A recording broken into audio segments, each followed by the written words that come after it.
Algorithms to Live by the Computer Science of Human Decisions. Author, Brian Christian and Tom Griffiths. 9. Randomness, When to Leave It to Chance.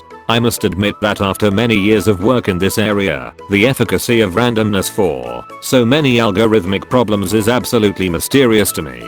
It is efficient, it works, but why and how is absolutely mysterious. Michael Rabin. Randomness seems like the opposite of reason, a form of giving up on a problem, a last resort. Far from it. The surprising and increasingly important role of randomness in computer science shows us that making use of chance can be a deliberate and effective part of approaching the hardest sets of problems.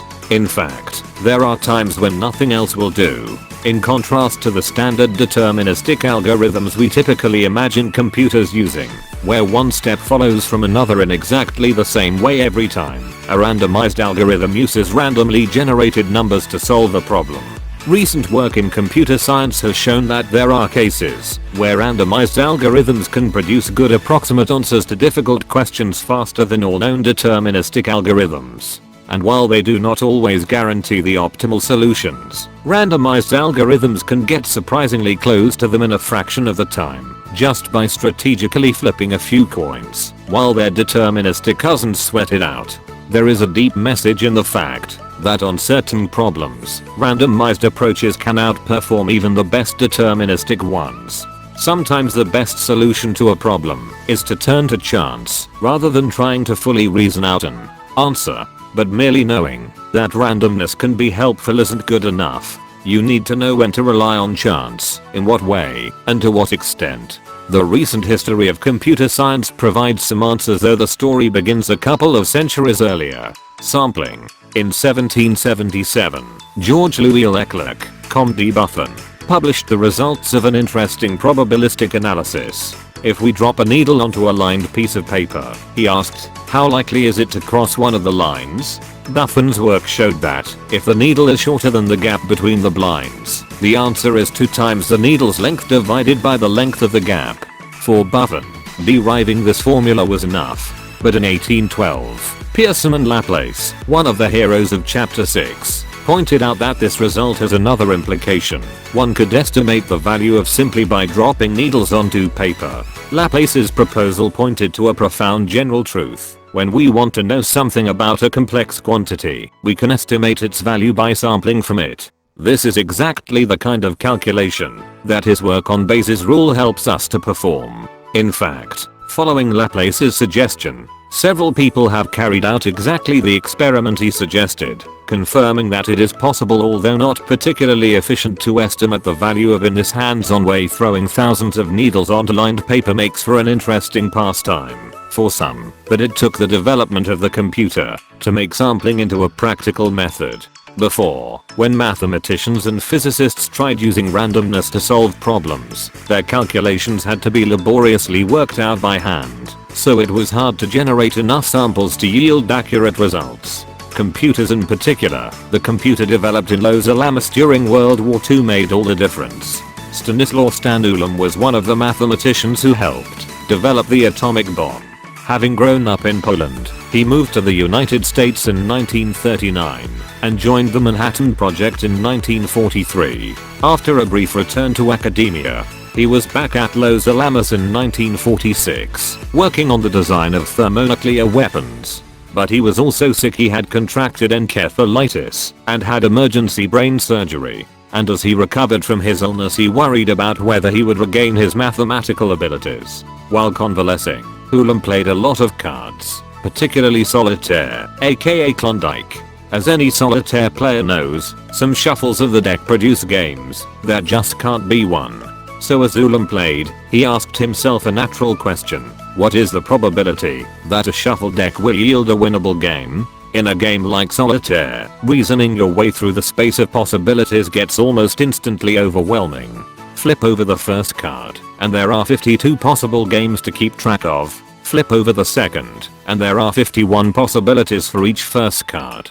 That means we are already up into thousands of possible games before we've even begun to play. F. Scott Fitzgerald once wrote that the test of a first-rate intelligence is the ability to hold two opposing ideas in mind at the same time and still retain the ability to function.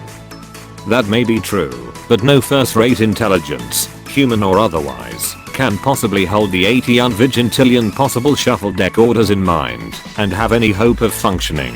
After trying some elaborate combinatorial calculations of this sort and giving up, Ulam landed on a different approach, beautiful in its simplicity: just play the game. I noticed that it may be much more practical to try laying down the cards or experimenting with the process and merely noticing what proportion comes out successfully, rather than to try to compute all the combinatorial possibilities, which are an exponentially increasing number so great that, except in very elementary cases, there is no way to estimate it. This is intellectually surprising, and if not exactly humiliating, it gives one a feeling of modesty about the limits of rational or traditional thinking. In a sufficiently complicated problem, actual sampling is better than an examination of all the chains of possibilities. When he says better, note that he doesn't necessarily mean that sampling will offer you more precise answers than exhaustive analysis. There will always be some error associated with the sampling process, though you can reduce it by ensuring your samples are indeed random and by taking more and more of them. What he means is that sampling is better because it gives you an answer at all, in cases where nothing else will. Ulam's insight that sampling can succeed where analysis fails was also crucial to solving some of the difficult nuclear physics problems that arose at Los Alamos. A nuclear reaction is a branching process where possibilities multiply just as wildly as they do in cards. One particle splits in two, each of which may go on to strike others, causing them to split in turn, and so on. Exactly calculating the chances of some particular outcome of that process, with many particles interacting, is hard to the point of impossibility. But simulating it, with each interaction being like turning over a new card, provides an alternative. Ulam developed the idea further with John von Neumann, and worked with Michaelis Metropolis, another of the physicists from the Manhattan Project, on implementing the method on the Los Alamos computer. Metropolis named this approach replacing exhaustive probability calculations with sample simulations the Monte Carlo method, after the Monte Carlo casino in Monaco, a place equally dependent on the vagaries of chance. The Los Alamos team was able to use it to solve key problems in nuclear physics. Today the Monte Carlo method is one of the cornerstones of scientific computing. Many of these problems, like calculating the interactions of subatomic particles or the chances of winning at solitaire, are themselves intrinsically probabilistic, so solving them through a randomized approach like Monte Carlo makes a fair bit of sense. But perhaps the most surprising realization about the power of randomness is that it can be used in situations where chance seemingly plays no role at all. Even if you want the answer to a question that is strictly yes or no, true or false, no probabilities about it rolling a few dice may still be part of the solution. Randomized algorithms.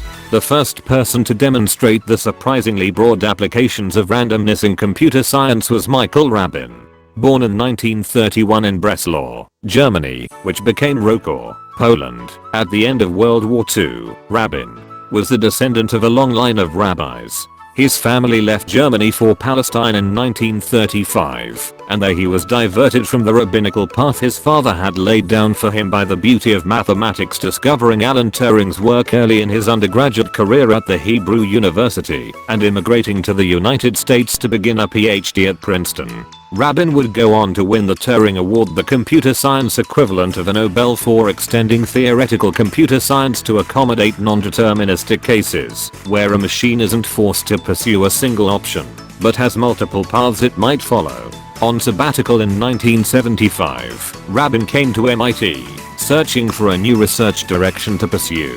He found it in one of the oldest problems of them all: how to identify prime numbers. Algorithms for finding prime numbers date back at least as far as ancient Greece, where mathematicians used a straightforward approach known as the sieve of Eratosthenes. The sieve of Eratosthenes works as follows: to find all the primes less than n, begin by writing down all the numbers from 1 to n in sequence. Then cross out all the numbers that are multiples of 2 besides itself: 4, 6, 8, 10, 12, and so on.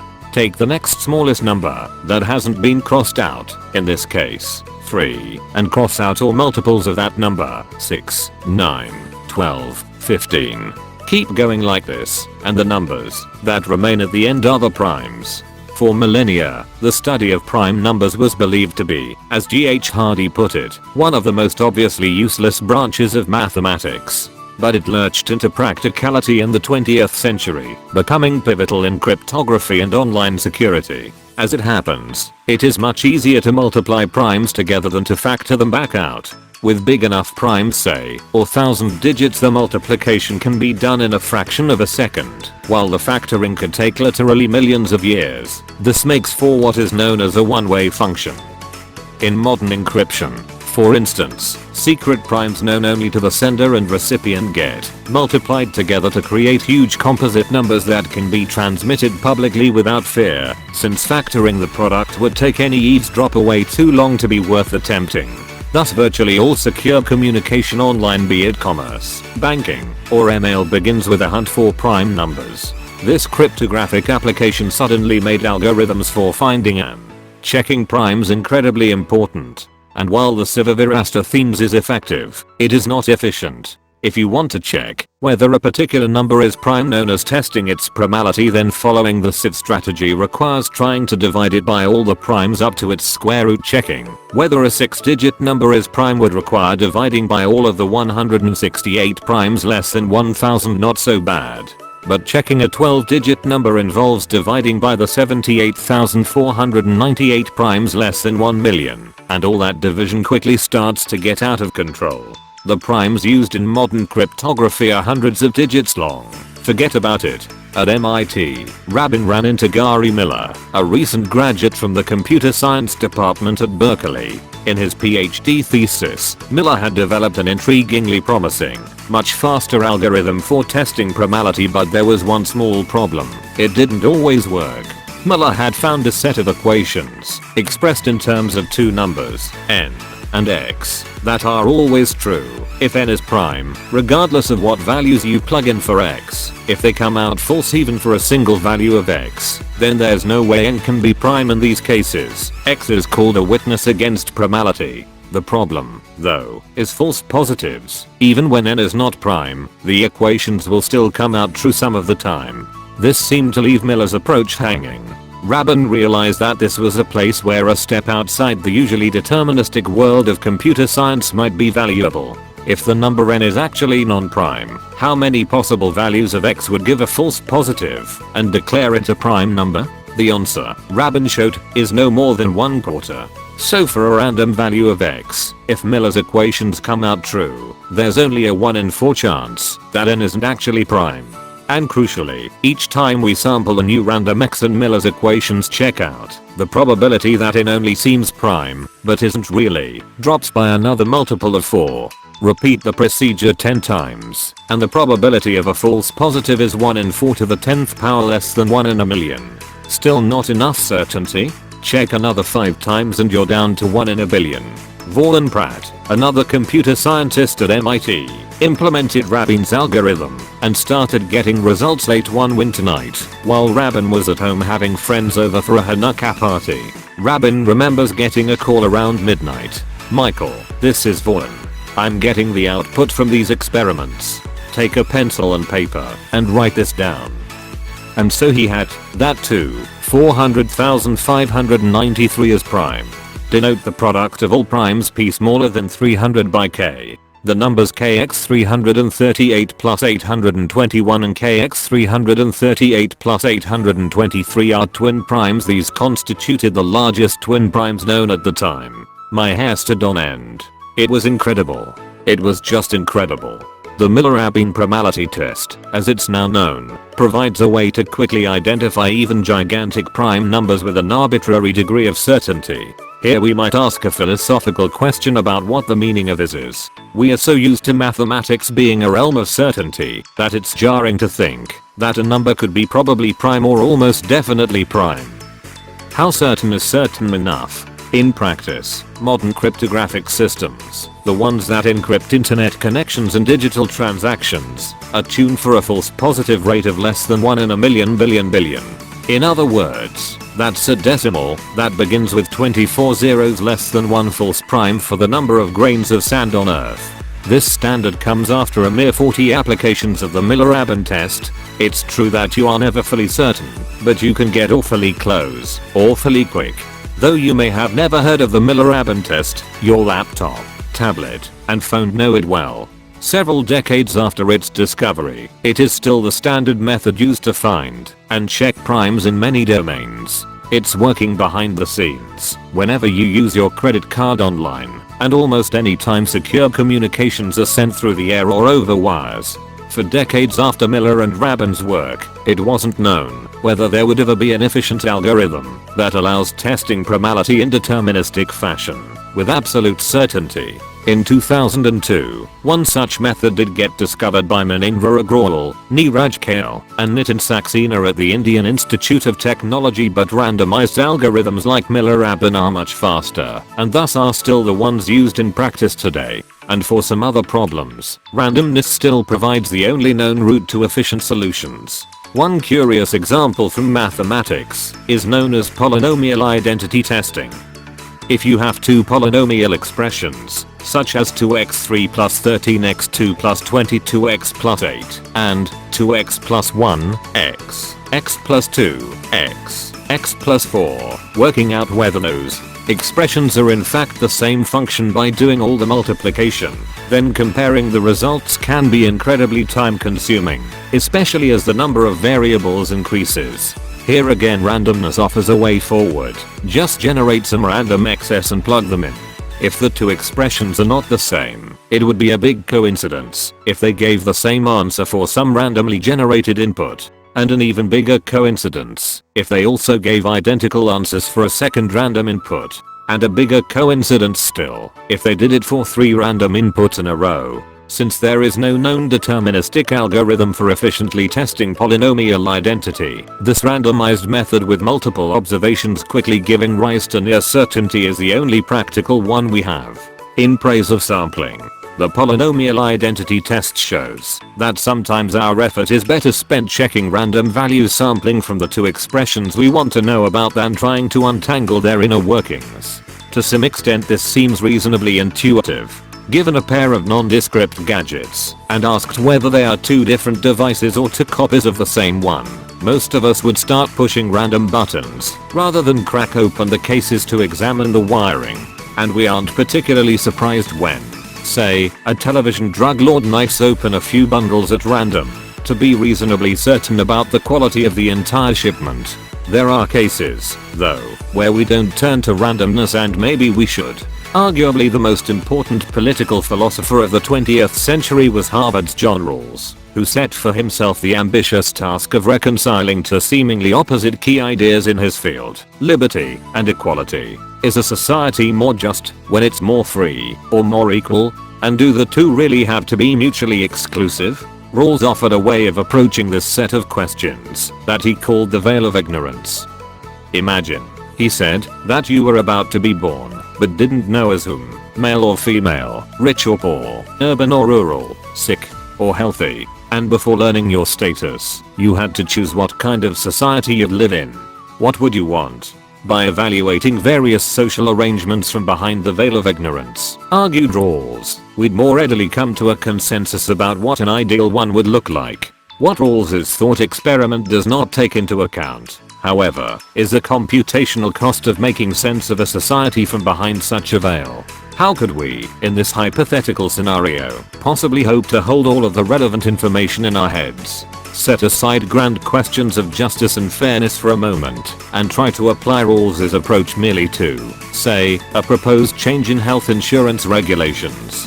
Take the probability of being born, perhaps, as someone who grows up to become a town clerk in the Midwest, multiply that by the distribution of the different healthcare plans available to government employees across various Midwestern municipalities, multiply that by actuarial data that offer the probability of, for instance, a fractured tibia, multiply that by the average medical bill for the average procedure for a fractured tibia at a Midwestern hospital given the distribution of possible insurance plans. Okay, so would the proposed insurance revision be good or bad for the nation? We can barely hope to evaluate a single injured shin this way, let alone the lives of hundreds of millions. Rawls's philosophical critics have argued at length about how exactly we are supposed to leverage the information obtained from the veil of ignorance.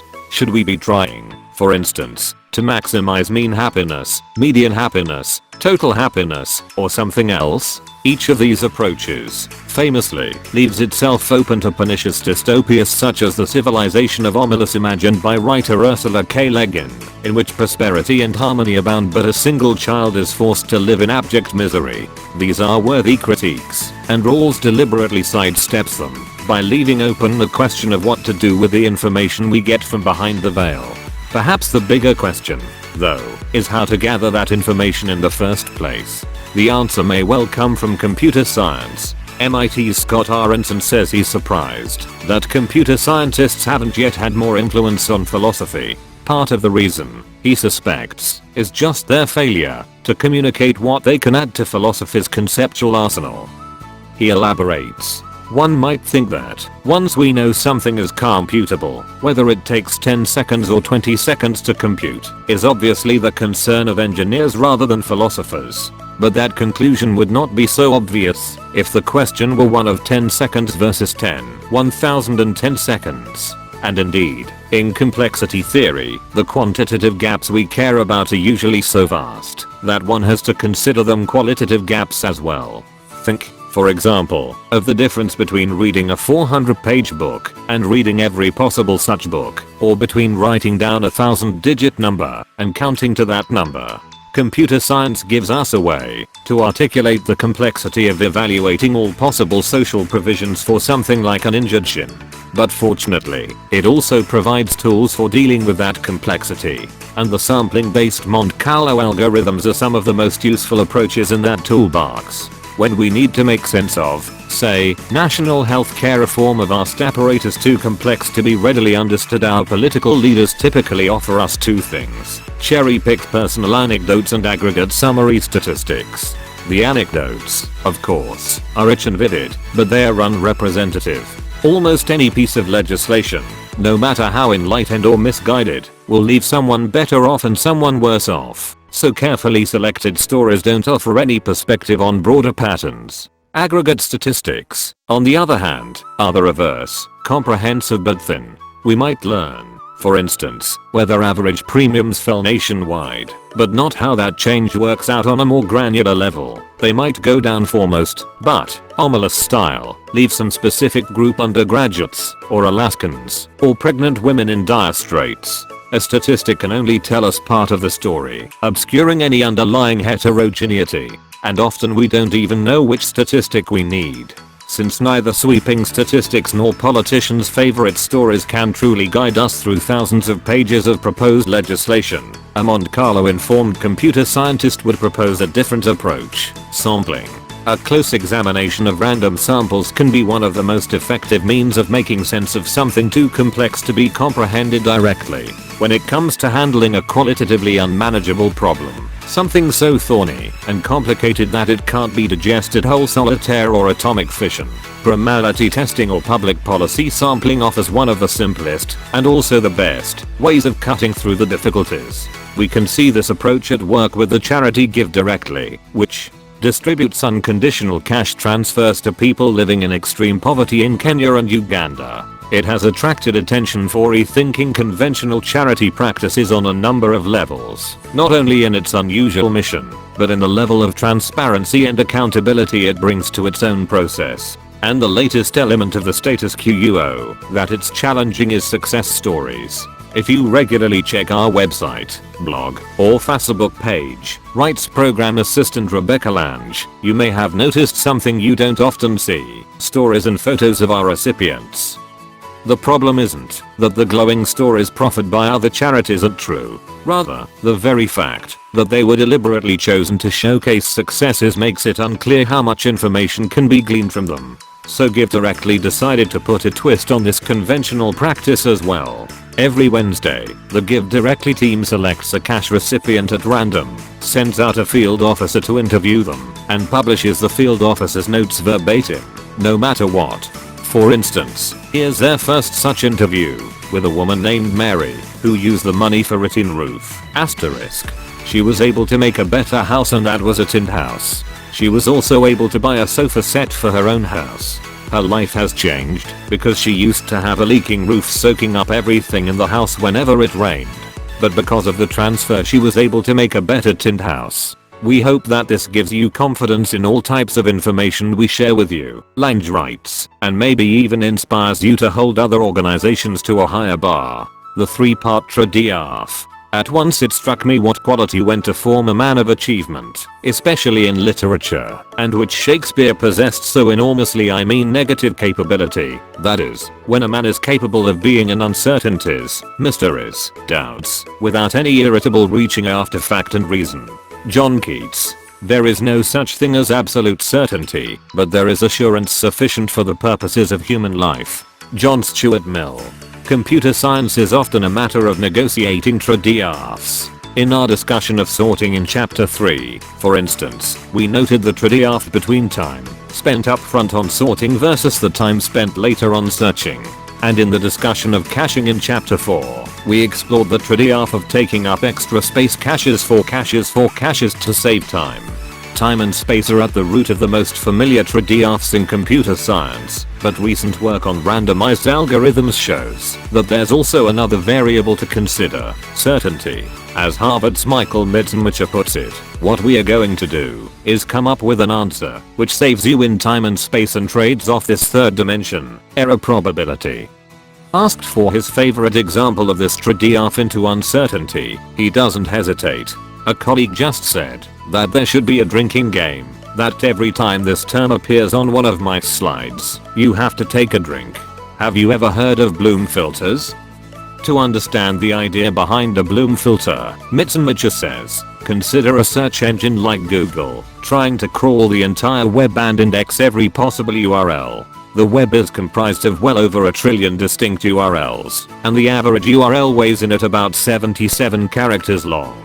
When the search engine looks at some URL, how can it check whether that page has already been processed? Just storing a list of all the URLs that have been visited would take a huge amount of space, and repeatedly searching that list, even if it were fully sorted, could prove a nightmare. In fact, it could well be that the cure is worse than the disease. In other words, checking every time to make sure that we are not re-indexing a page might be more time consuming than just indexing the occasional page twice. But what if we only needed to be mostly sure this URL was new to us? That's where the Bloom filter comes in.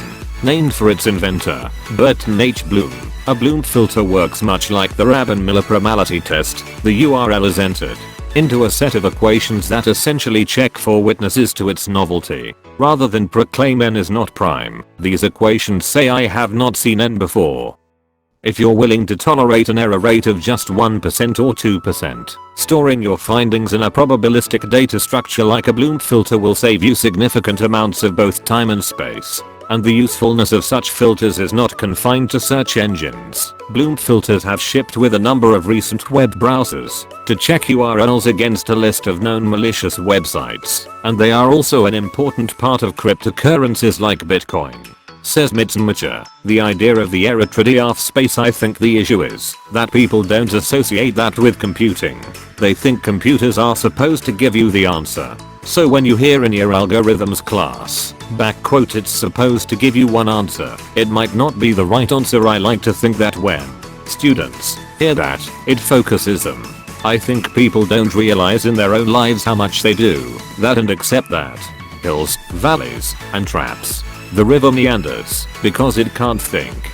Richard Kenny. Randomness has also proven itself to be a powerful weapon for solving discrete optimization problems, like assembling the calendar for NCAA basketball, or finding the shortest route for a traveling salesman. In the previous chapter we saw how relaxation can play a big role in cutting such problems down to size, but the tactical use of randomness has emerged as an arguably even more important technique. Imagine you're putting together a globe-trotting 10-city vacation, your own version of the traveling salesman problem. You'll start and finish in San Francisco and visit Seattle, Los Angeles, New York, Buenos Aires, London, Amsterdam, Copenhagen, Istanbul, Delhi, and Kyoto. You might not be too worried about the total length of the route, but you probably do want to minimize the monetary cost of the trip. The first thing to note here is that even Though 10 cities hardly sounds like a lot, the number of possible itineraries is 10 factorial, more than 3.5 million. In other words, there's no practical way for you to simply check every permutation and pick the lowest price. You have to work smarter than that. For your first attempt at an itinerary, you might look at taking the cheapest flight out of San Francisco, let's say it's Seattle, then taking the cheapest flight from there to any of the other remaining cities, call it Los Angeles, then the cheapest from there, say, New York, and so forth, until you're at your 10th city and you fly from there back to San Francisco.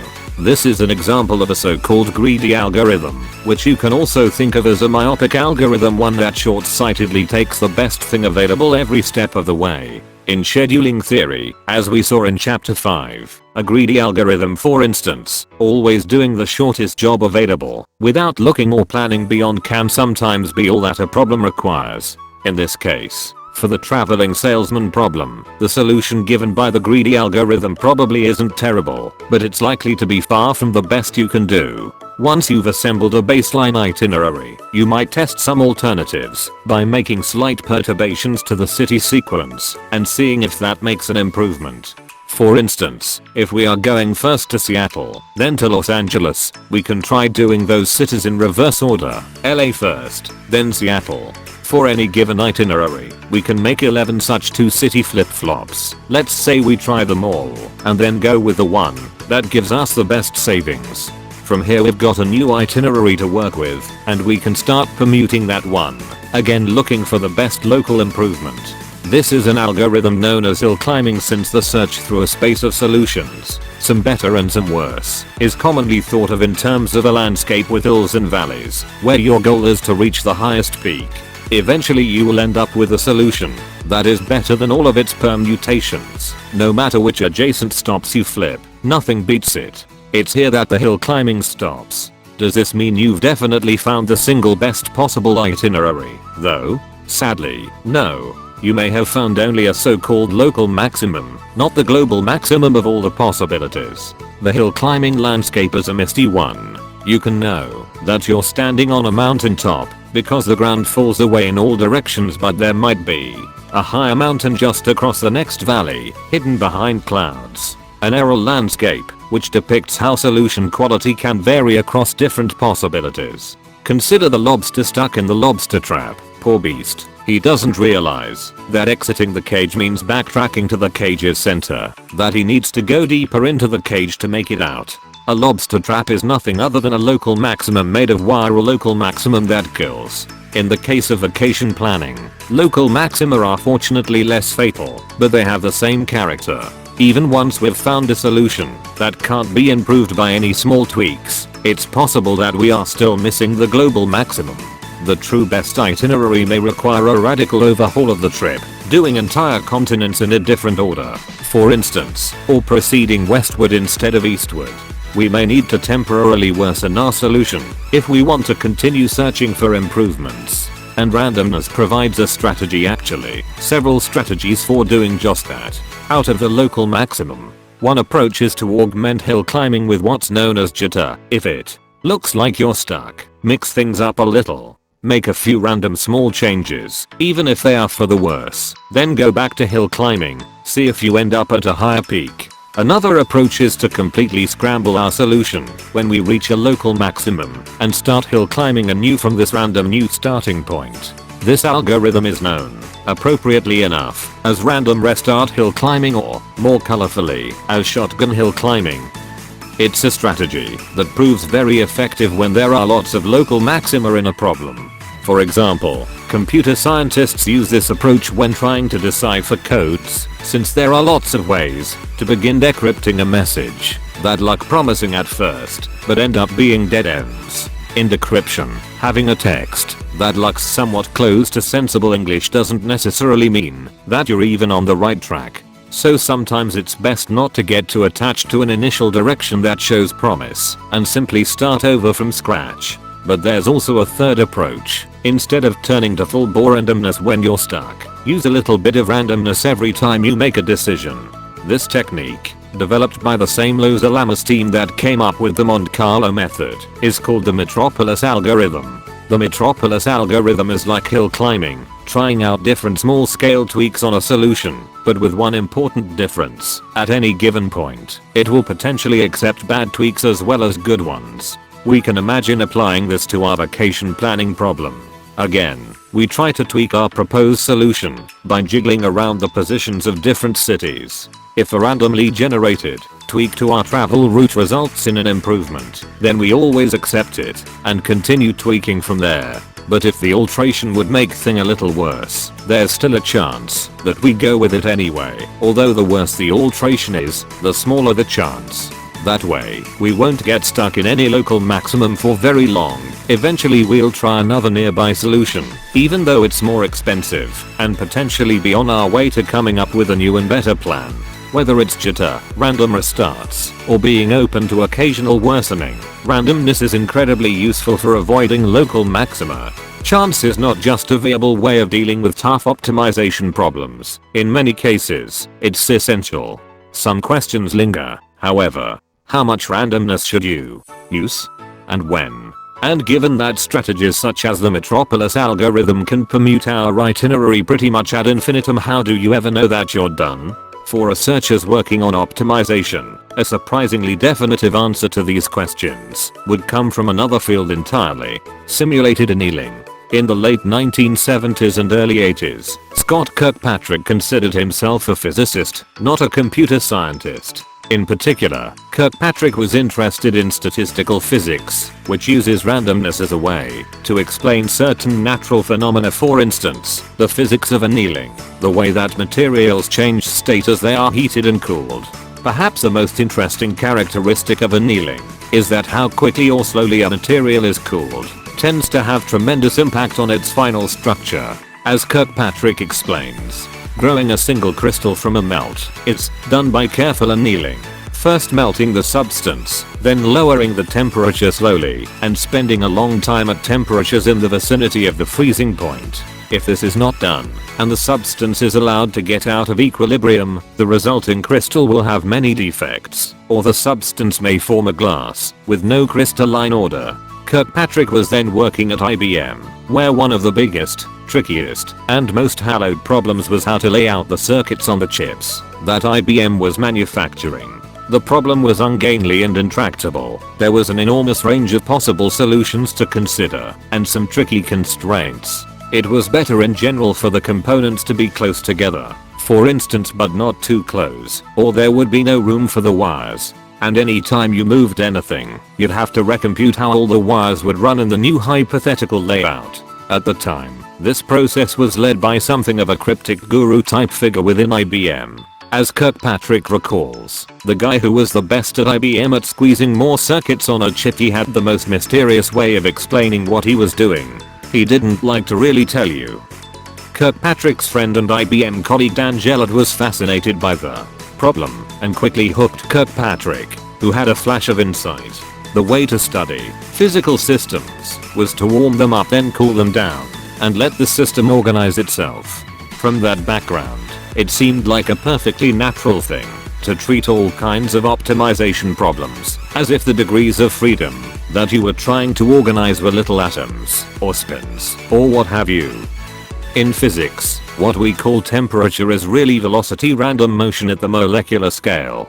This was directly analogous, Kirkpatrick reasoned, to the random jitter that can be added to a hill climbing algorithm to make it sometimes backtrack from better solutions to worse ones. In fact, the Metropolis algorithm itself had initially been designed to model random behavior in physical systems, in that case, nuclear explosions. So what would happen? Kirkpatrick wondered if you treated an optimization problem like an annealing problem if you heated it up and then slowly cooled it off. Taking the tent city vacation problem from above, we could start at a high temperature by picking our starting itinerary entirely at random, plucking one out of the whole space of possible solutions regardless of price. Then we can start to slowly cool down our search by rolling a die whenever we are considering a tweak to the city sequence. Taking a superior variation always makes sense, but we would only take inferior ones when the die shows, say, a 2 or more. After a while, we'd cool it further by only taking a higher price change. If the die shows a 3 or greater than 4, then 5. Eventually we'd be mostly hill climbing, making the inferior move just occasionally when the die shows a 6. Finally we'd start going only uphill and stop when we reach the next local maximum. This approach, called simulated annealing, seemed like an intriguing way to map physics onto problem solving. But would it work? The initial reaction among more traditional optimization researchers was that this whole approach just seemed a little too metaphorical. I couldn't convince math people that this messy stuff with temperatures, or this analogy-based stuff, was real, says Kirkpatrick, because mathematicians are trained to really distrust intuition. But any distrust regarding the analogy-based approach would soon vanish. At IBM, Kirkpatrick and Gellert's simulated annealing algorithms started making better chip layouts than the guru. Rather than keep mum about their secret weapon and become cryptic guru figures themselves, they published their method in a paper in Science, opening it up to others. Over the next few decades, that paper would be cited a whopping 32,000 times. To this day, simulated annealing remains one of the most promising approaches to optimization problems known to the field. Randomness, evolution, and creativity. In 1943, Salvador Luria didn't know he was about to make a discovery that would lead to a Nobel Prize. He thought he was going to a dance. A recent immigrant to the United States from Mussolini's Italy, where his Sephardic Jewish family had lived, Luria was a researcher studying how bacteria developed immunity from viruses. But at this moment his research was far from his mind, as he attended a faculty gathering at a country club near Indiana University. Luria was watching one of his colleagues play a slot machine. Not a gambler myself, I was teasing him about his inevitable losses when he suddenly hit the jackpot, about $3 in dimes, gave me a dirty look, and walked away. Right then I began giving some thought to the actual numerology of slot machines. In doing so it dawned on me that slot machines and bacterial mutations have something to teach each other. In the 1940s, it wasn't known exactly why or how bacterial resistance to viruses, and, for that matter, to antibiotics, came about. Were they reactions within the bacteria to the virus, or were there simply ongoing mutations that occasionally produced resistance by accident? There seemed no way to devise an experiment that would offer a decisive answer one way or the other, that is, until Luria saw that slot machine and something clicked. Luria realized that, if he bred several generations of different lineages of bacteria, then exposed the last generation to a virus, one of two radically different things would happen. If resistance was a response to the virus, he'd expect roughly the same amount of resistant bacteria to appear in every one of his bacterial cultures, regardless of their lineage. On the other hand, if resistance emerged from chance mutations, he'd expect to see something a lot more uneven, just like a slot machine's payouts. That is, bacteria from most lineages would show no resistance at all. Some lineages would have a single grandchild culture that had mutated to become resistant, and on rare occasions, if the proper mutation had happened several generations up the family tree, there would be a jackpot. All the grandchildren and the lineage would be resistant. Luria left the dance as soon as he could and set the experiment in motion. After several days of tense, restless waiting, Luria returned to the lab to check on his colonies. Jackpot! Luria's discovery was about the power of chance, about how random, haphazard mutations can produce viral resistance. But it was also, at least in part, due to the power of chance. He was in the right place at the right time, where seeing the slot machine triggered a new idea. Tales of discovery often feature a similar moment. Newton's, possibly apocryphal, apple, Archimedes' bathtub eureka, the neglected petri dish that grew penicillium mold. Indeed, it's a common enough phenomenon that a word was invented to capture it. In 1754, Horace Walpole coined the term serendipity, based on the fairy tale adventures of the three princes of Serendip. Serendip being the archaic name of Sri Lanka, who were always making discoveries, by accidents and sagacity, of things they were not in quest of. This double role of randomness, a key part of biology, a key part of discovery, has repeatedly caught the eye of psychologists who want to explain human creativity. An early instance of this idea was offered by William James. In 1880, having recently been appointed assistant professor of psychology at Harvard, and 10 years away from publishing his definitive principles of psychology, James wrote an article in the Atlantic Monthly called Great Men, Great Thoughts, and the Environment. The article opens with his thesis, a remarkable parallel, which to my knowledge, has never been noticed, obtains between the facts of social evolution and the mental growth of the race, on the one hand, and of zoological evolution, as expounded by Mr. Darwin, on the other. At the time James was writing, the idea of zoological evolution was still fresh, on The Origin of Species having been published in 1859 and Mr. Darwin himself still alive. James discussed how evolutionary ideas might be applied to different aspects of human society, and toward the end of the article turned to the evolution of ideas.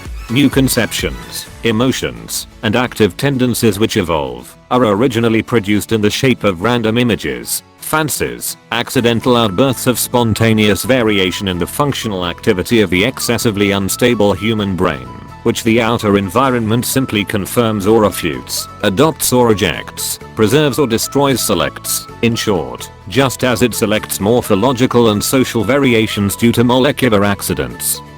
Of an analogous sort, James thus viewed randomness as the heart of creativity, and he believed it was magnified in the most creative people. In their presence, he wrote, we seem suddenly introduced into a seething cauldron of ideas, where everything is fizzling and bobbing about in a state of bewildering activity, where partnerships can be joined or loosened in an instant, treadmill routine is unknown, and the unexpected seems the only law. Note here the same annealing intuition, rooted in metaphors of temperature, where wild permutation equals heat. The modern instantiation of James's theory appears in the work of Donald Campbell, a psychologist who lived 100 years later. In 1960, Campbell published a paper called Blind Variation and Selective Retention in Creative Thought as in Other Knowledge Processes. Like James, he opened with his central thesis, a blind variation and selective retention process is fundamental to all inductive achievements, to all genuine increases in knowledge, to all increases in fit of system to environment. And like James, he was inspired by evolution, thinking about creative innovation as the outcome of new ideas being generated randomly, and astute human minds retaining the best of those ideas. Campbell supported his argument liberally with quotes from other scientists and mathematicians about the processes behind their own discoveries. The 19th century physicists and philosophers Ernst Mach and Henry Poincaré both seemed to offer an account similar to Campbell's, with Mach going so far as to declare that thus are to be explained the statements of Newton, Mozart, Richard Wagner, and others, when they say that thought, melodies, and harmonies had poured in upon them, and that they had simply retained the right ones. When it comes to stimulating creativity, a common technique is introducing a random element, such as a word, that people have to form associations with. For example, musician Brian Eno and artist Peter Schmidt created a deck of cards known as oblique strategies for solving creative problems. Pick a card, any card, and you will get a random new perspective on your project. And if that sounds like too much work, you can now download an app that will pick a card for you. Eno's account of why they developed the cards has clear parallels with the idea of escaping local maxima. When you're very in the middle of something, you forget the most obvious things. You come out of the studio and you think, why didn't we remember to do this or that?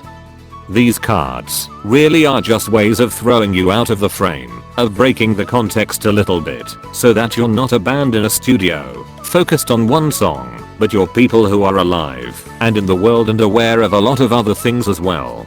Being randomly jittered, thrown out of the frame, and focused on a larger scale, provides a way to leave what might be locally good, and get back to the pursuit of what might be globally optimal. And you don't need to be Brian Eno to add a little random stimulation to your life. Wikipedia, for instance, offers a random article link, and Tom has been using it as his browser's default homepage for several years, seeing a randomly selected Wikipedia entry each time he opens a new window. While this hasn't yet resulted in any striking discoveries, he now knows a lot about some obscure topics, such as the kind of knife used by the Chilean armed forces, and he feels that some of these have enriched his life. For example, he's learned that there is a word in Portuguese for a vague and constant desire for something that does not and probably cannot exist, a problem we still can't solve with a search engine. An interesting side effect is that he now also has a better sense, not just of what sorts of topics are covered on Wikipedia, but also of what randomness really looks like. For example, pages that feel like they have some connection to him, articles about people or places he knows show up with what seems like surprising frequency. In a test, he got members of the Western Australian Legislative Council, 1962-1965 after just 2 reloads, and he grew up in Western Australia. Knowing that these are actually randomly generated makes it possible to become better calibrated for evaluating other coincidences in the rest of his life. In the physical world, you can randomize your vegetables by joining a community-supported agriculture farm, which will deliver a box of produce to you every week. As we saw earlier, a CSA subscription does potentially pose a scheduling problem, but being sent fruits and vegetables you wouldn't normally buy is a great way to get knocked out of a local maximum in your recipe rotation.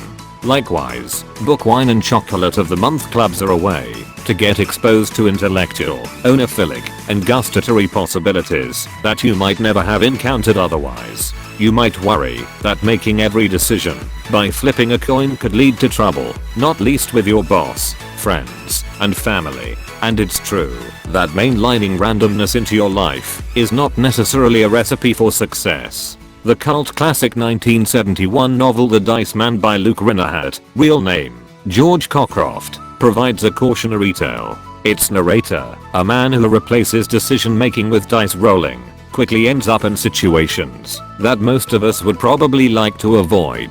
But perhaps it's just a case of a little knowledge being a dangerous thing. If the Dice Man had only had a deeper grasp of computer science, he'd have had some guidance. First, from hill climbing, even if you're in the habit of sometimes acting on bad ideas, you should always act on good ones. Second, from the Metropolis algorithm, your likelihood of following a bad idea should be inversely proportional to how bad an idea it is. Third, from simulated annealing, you should front load randomness, rapidly cooling out of a totally random state, using ever less and less randomness as time goes on, lingering longest as you approach freezing. Temper yourself literally. This last point wasn't lost on the novel's author. Cockcroft himself apparently turned, not unlike his protagonist, to dicing for a time in his life, living nomadically with his family on a Mediterranean sailboat, in a kind of Brownian slow motion. At some point, however, his annealing schedule cooled off. He settled down comfortably into a local maximum, on a lake in upstate New York. Now in his 80s, he's still contentedly there. Once you got somewhere you were happy, he told The Guardian, you'd be stupid to shake it up any further. If you enjoyed this video and want to hear it again, be sure to click the subscribe button and also click the notification bell to switch between getting all notifications, and like and share. Leave your comment and suggestions below. Thank you for watching.